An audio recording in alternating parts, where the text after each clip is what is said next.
next guest is an actress on the stage and screen who you know best from her 17 years on Law & Order, and most recently as Chief of Medical Services on the show Chicago Med. Please welcome Epatha Merkerson. Hey! Good so morning. excited to have you. I'm great. Welcome to the show. Thank you so much. It's so good to see you. Cool. It's great to see you as well, my dear. Thank you. Now, you spent a lot of your holiday break enjoying one of your favorite hobbies, which is sewing. How did you get into quilting and sewing? I have to know.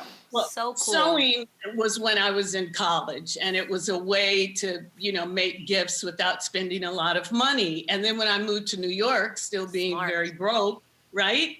I had all this fabric, and two friends of mine, a couple, was having a baby, Sam Jackson and LaTanya Richardson Jackson. So the very first quilt I made was for Zoe Jackson. And the amazing thing is that they still have the quilt. Oh, that is amazing. You can never get rid of that something like is that. awesome. Zoe's in her 30s. I hope she doesn't mind me saying that, but it was the very first quilt that I made. That is such great. a great story. We also heard you made a lot of face masks in the beginning of the pandemic. I did. I really took to heart the stay at home, and so. Oh my God.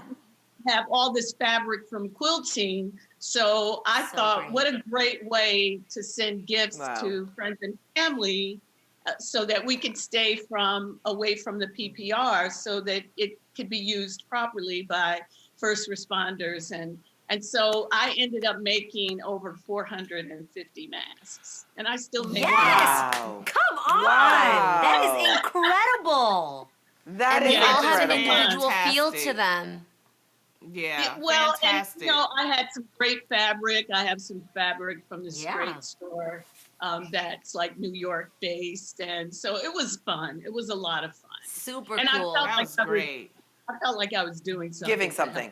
Right. Yeah, You definitely absolutely giving were. back, Now, you also have type 2 diabetes, and not only did the writers of your show, Chicago Med, incorporate that into your character, they also took extraordinary measures to keep you safe during the pandemic on set. How was that?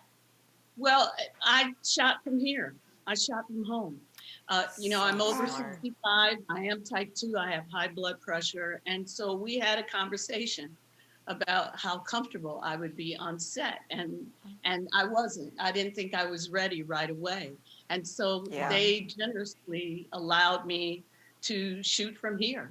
And so that's what I did. In fact, the episode that you'll see will be the last episode that I shot from the apartment. Wow. Fantastic. Well, we're grateful for the same situation here to keep us all safe. Yeah. Back in March, you actually posted a picture of something incredible that your show's prop master did. We love our prop masters. What was it?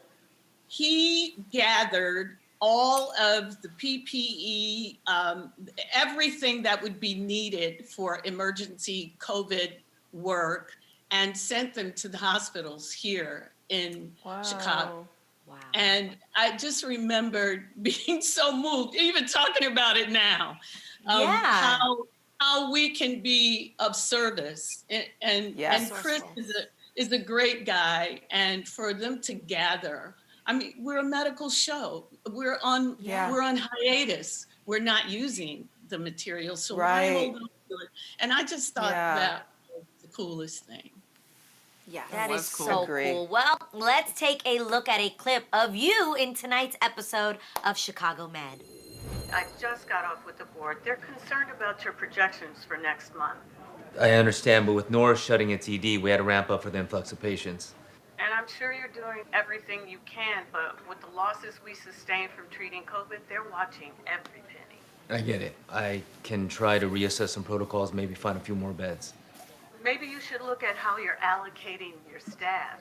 Look, I know this isn't easy, but if Norris's ED can go under, it could happen to us. Yes, ma'am. Come on, sister. So good. Was one of So my favorite cool. people. Yeah, yeah. Right. And, So it's great. I good. guess you guys know this. When you're at home and you're not connecting with people, it's really isolating, but it was also Yes. kind of fun and to have that challenge of doing something at home. Yes. So you've worked with the show's creator and executive producer, Dick Wolf, for a long time, since your time on the original Law and Order. What makes him such a good boss? I've worked with Dick now. This is the 4th show that I've done with him. And I'm wearing the sweater. I love this red sweater. That's perfect. But I have like I 4 love it. I just really love working with him because, first of all, he's loyal, and that's something that you have to really accept and be happy about and gracious. He's a great person to work for because he deals with the truth of things. I always say this about a Dick Wolf show, that you sit down to be entertained, but when you get up, you've also been educated. And to me, that's the best of television. It's the best of television. Yes. And he's just an amazing producer and a good friend. Wow, That's that's great. Yeah. I am obsessed with Dick Wolf and you. You're just absolutely incredible. Thank you so much for stopping by and chatting with us today. You can catch the spring premiere of Chicago Med tonight at 8 p.m. on NBC.